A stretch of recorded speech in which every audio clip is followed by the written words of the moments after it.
Parce que on est résolument engagé dans l'innovation ouverte, qu'on a pour vocation de développer des solutions de santé pour les patients au-delà du seul médicament, qui est notre cœur de métier, et qu'on pense qu'on ne peut pas le faire seul, hein, et que pour le faire, il faut le faire avec d'autres.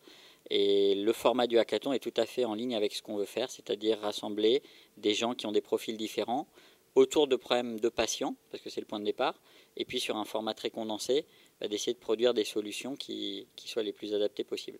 Voilà.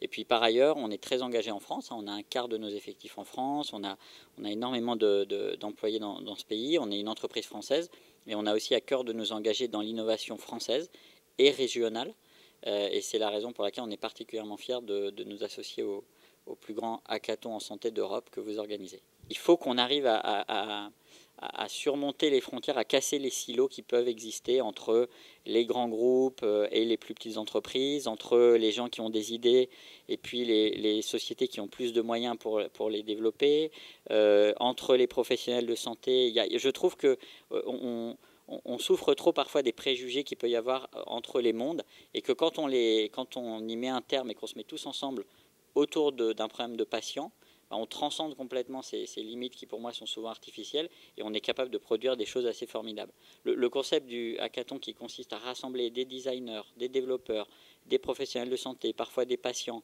et des entrepreneurs, pour moi c'est la solution de demain.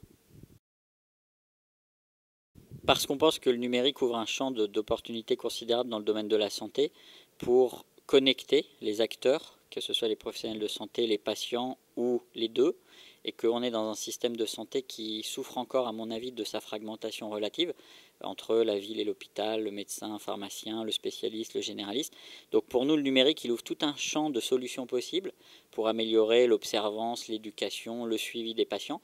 Et donc on est complètement dans cette démarche-là pour essayer de co-construire avec tous les acteurs des solutions dans ce domaine.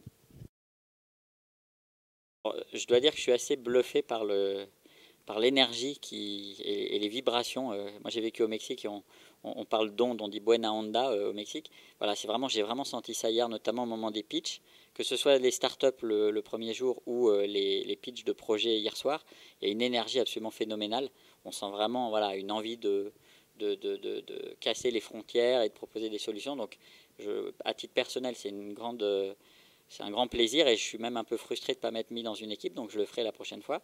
Et puis deuxièmement, étant strasbourgeois, je suis particulièrement fier que ça ait lieu en Alsace, parce que c'est une manière pour moi de conjuguer un petit peu de choses auxquelles je suis très attaché. Sanofi, qui est un grand acteur de la santé en France, et il faut se réjouir, moi je trouve, d'avoir des grandes entreprises françaises. Et puis Strasbourg et l'Alsace, où je pense qu'il y a un terreau très favorable à l'innovation.